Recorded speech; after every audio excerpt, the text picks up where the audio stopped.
On Friday, September 20th, the Halifax-based Leaf music label released a fabulous recording that features two grand works for cello and piano.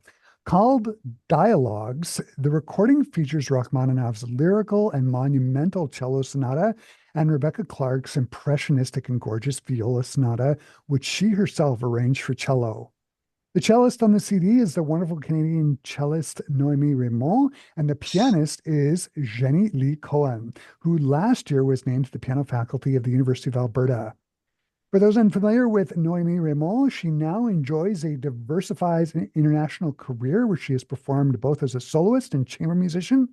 She has performed at such venues as Royal Albert Hall and the International de Musica de Cameron in Lima, Peru. She has performed alongside such artists as Midori and Pinka Zuckerman, and she holds a doctorate in performance and literature from the Eastman School and is a cello chamber music mentor for the Heifetz Institute of Music. Zhenni Li-Cohen is a graduate of the Juilliard School. She has performed as a soloist and chamber musician at such venues as Carnegie Hall, the Kimmel Performing Arts Center in Philadelphia, and the Philharmonie in Berlin. In May of 2023, she was named to the piano faculty of the University of Alberta. The recording highlights the wonderful partnership between these two fantastic musicians performing these two masterpieces. And joining me here over Zoom to talk about the CD Dialogues, I am joined by cellist Noémie Raymond and pianist Zhenni Li-Cohen. Hello to you both. Hi, thank you so much for having us. Hello. Mhm. Thanks, Uh, Chris. First of all, I want to start out the conversation by asking simply, where are you? Noémie, where are you? So I'm currently at home in Longueuil. Okay, long in Quebec. And Mhm. Zhenni, where are you? Are you at the University of, are you in Edmonton or? I'm actually also in Montreal, but I'm in a hallway somewhere because I came from a different meeting. So I'm sorry for the noises. It's fine. Yeah. Uh, Dialogues is a great recording. I want to ask about the friendship between the two of you. How did you meet, and how long have the two of you been performing together? So we met in 2018, so a few years now, and we met at the Heifetz International Institute. Zhenni was there with her husband, Matt Cohen, who's a wonderful violist. He was on the faculty, and Zhenni was on the piano faculty there. We also did many tours during the year for the institute, so we've been playing together for, since then, pretty much a few Yeah. times a year. And yeah, I mean that's how we develop a deep friendship with being on tour, seeing each other 24/7 for 2 weeks, you know. Yeah, and when we have projects, we stay with each other. So it's an all around wonderful experience to play music with Jenny, who's an amazing pianist and a dear friend. Fantastic. And we've seen each other's cats too. That's true. Yes. Yes. Both works on disc are very much dialogues. The piano part is every bit as challenging as a solo part. What is it that you like playing with each other? And one of the things I'm wondering about is in regards to rehearsals for this CD, can you talk about some of the issues that came up with the two works? Like, was it balance? Was it tempi? What were some of the things that the two of you were working on in rehearsals leading up to the recording session?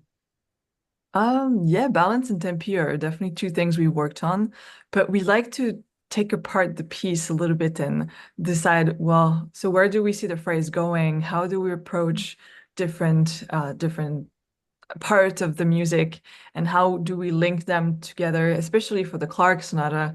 There's a lot of transition that are a little bit tricky, so that's definitely something we experimented on. Um, During the rehearsal and even after the recording, because this week we've been having a few launch and we're going on a concert tour, so this is kind of a never-ending work. I mean, I say work, but in the best way possible, because it's fun actually to do this kind of experimentation together. And well, Jenny, what about you? What do you think? I agree with everything you just said. I would also just say it's a never-ending discoveries. Yeah, I yeah. mean, Exactly.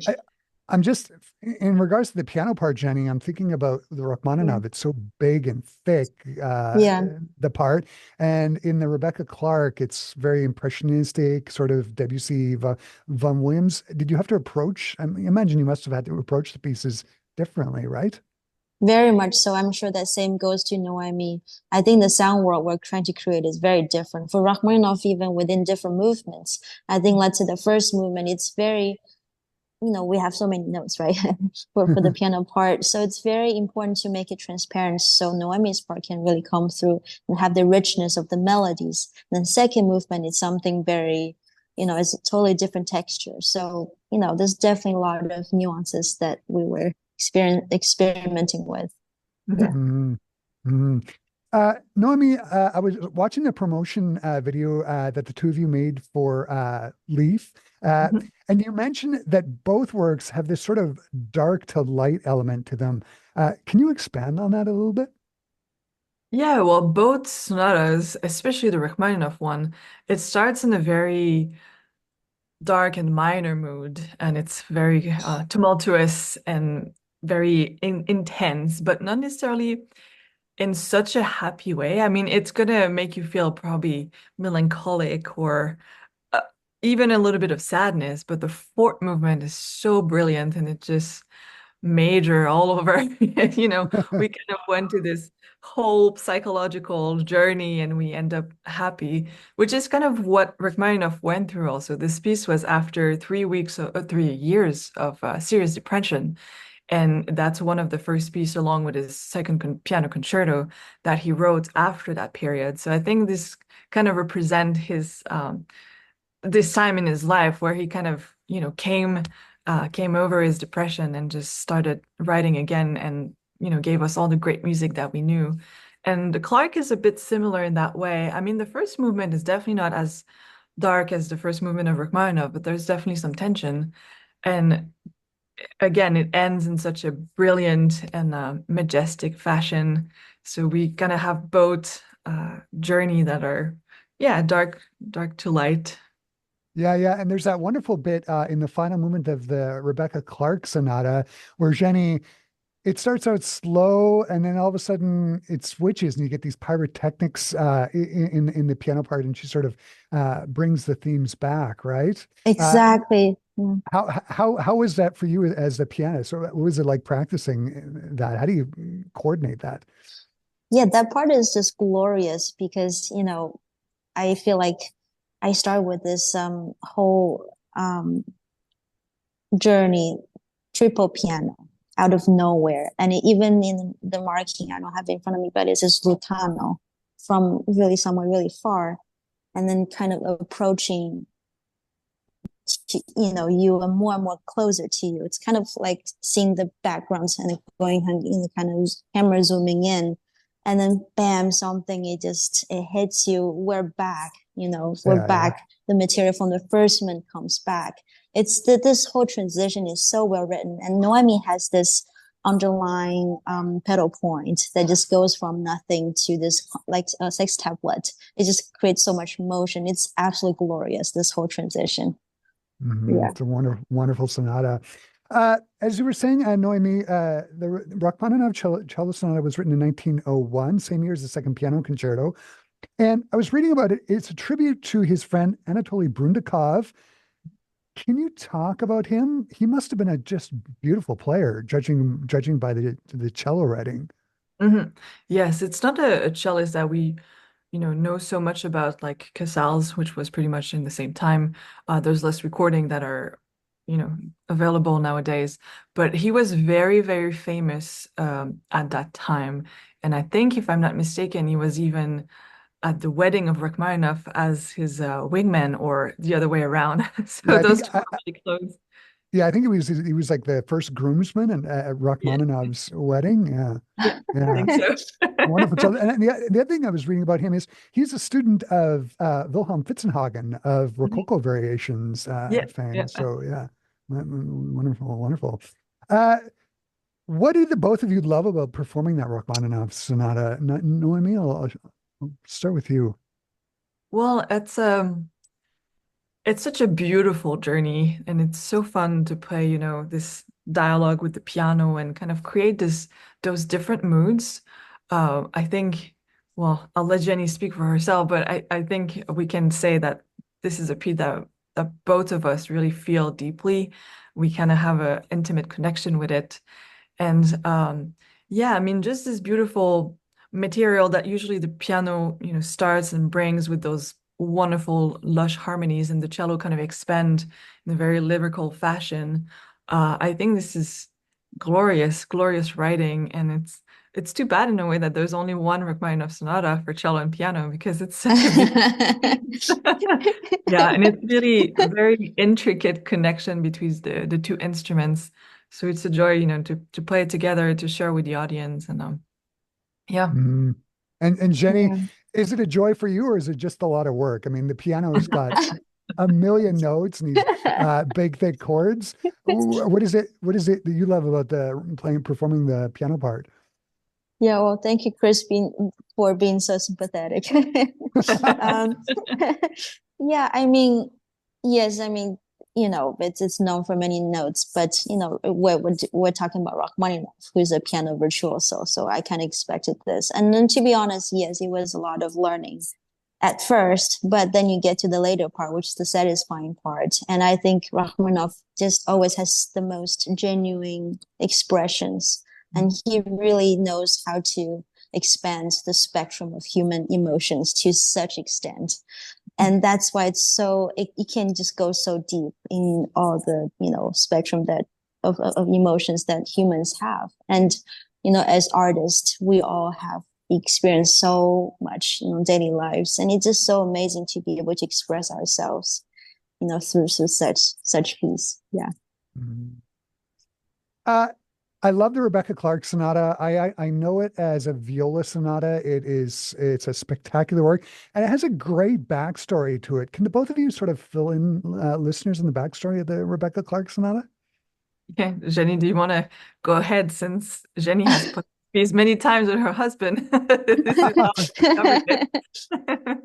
Yeah, I mean, absolutely. I think she was a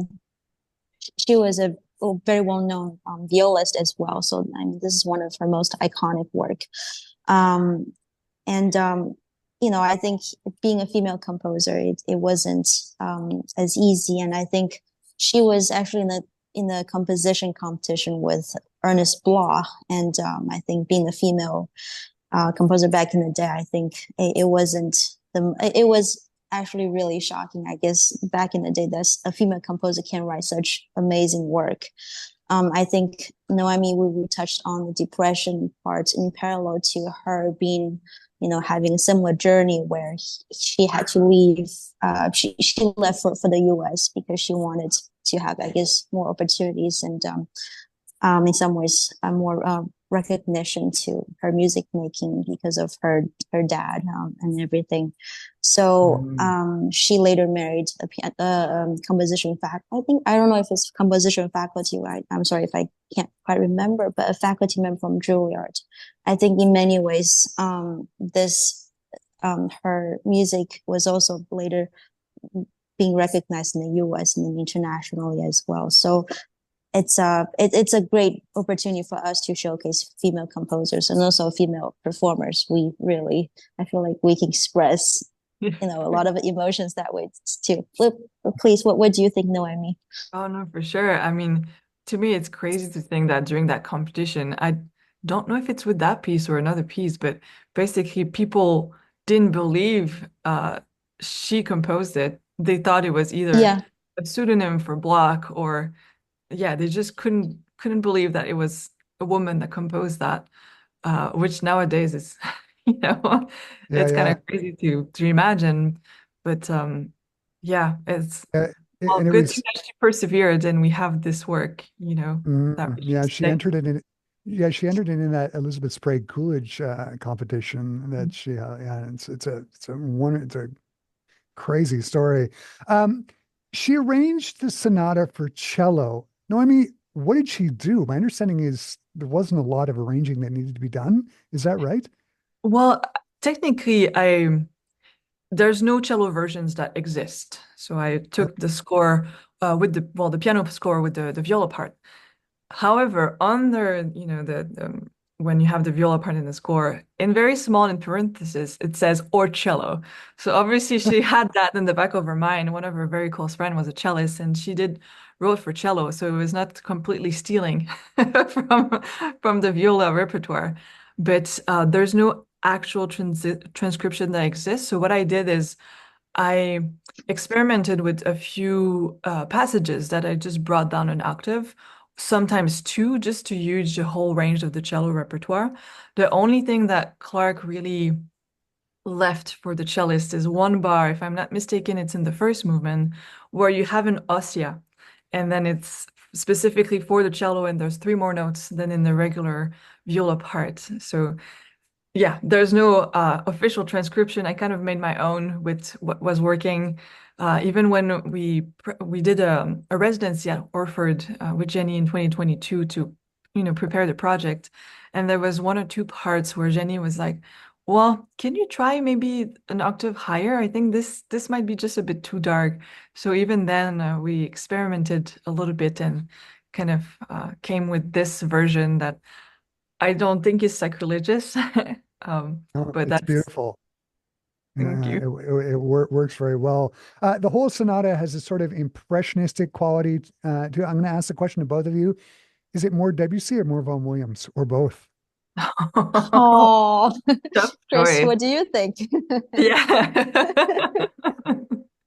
Well, I think it's a bit more Debussy in the way that the phrases or the turn in between the phrases are more Debussy-like than Vaughan Williams, where it's just kind of this long, uh, pasture-like feeling. I think Rebecca Clark has a little bit more edge to it that reminds us of Debussy. So I'd say maybe if we really have to put it in number, I would say 75% Debussy and then 25, Bye-bye. 25 Vaughan Williams. And Jenny, how about you? What are your thoughts, especially when it comes to the piano writing? Yeah, I would like to ask what you think as well after Chris.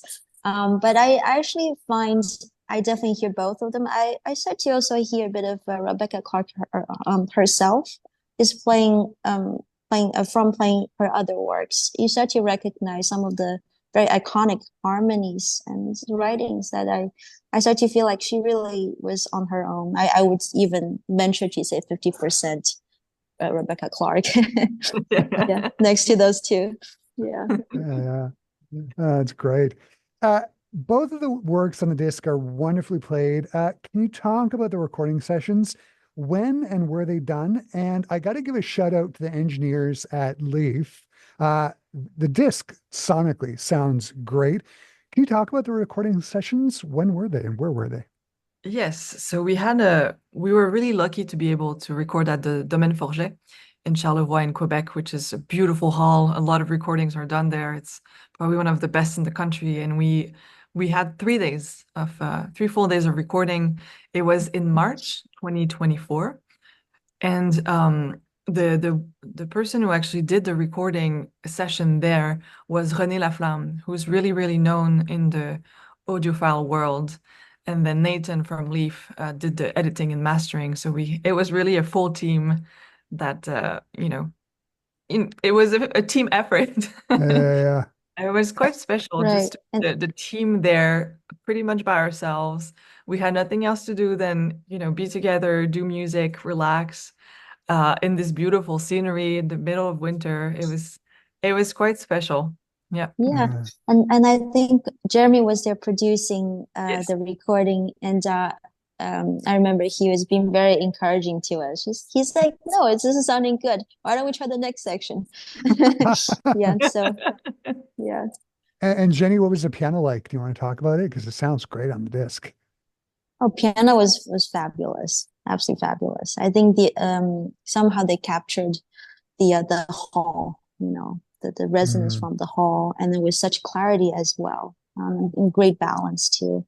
Yeah, we experimented a lot, right, Noemi, at Yeah. first with the balance and with where to place the mic and where Yeah. to place the piano and cello as well. Yeah, Yeah. It took us half a day just to experiment with the sound before we is it started really recording. Yeah. Mm, yeah. Mhm. Noémie and Zhenni, congratulations on this beautiful CD, Dialogues. All the best. I'm going to wrap things up. Are there plans, and I think I know the answer to this, but are there plans to be performing this literature in recitals in the Yes, future? absolutely. So thank you so much for your kind words and, Chris, having us today with you. Yes, we have rather exciting plans for the CD. So this Sunday, we're opening the season of the Chapelle Historique du Bon Pasteur in Montreal. And after that, we have, well, a few concerts in Quebec, Ontario, but also we have our own recital at Carnegie Hall on March 20th, 2025. And that's going to be a recital for the project. So we will have the two sonatas from the album and a brand new sonata that was generously composed for us by a composer, Christian Thomas. And then after that, we have a few more concerts in New York, two concerts in Toronto, one at the Bradshaw Amphitheater and one at the Concert at 100. And then after that, during the fall of 2025, we'll go to the Berlin Philharmonie, the Chamber Music Hall. So, Amazing. exciting things coming up. Yeah, and for good reasons. Wonderful. Noémie and Zhenni, this has just been wonderful to meet the both of you and talk about your dialogues. Thanks for taking the time out of your very busy schedules to talk to me today. This has been super fun. Thank you so Oh, much. thanks, Chris, for having us. Thanks for the wonderful questions. Yes, absolutely.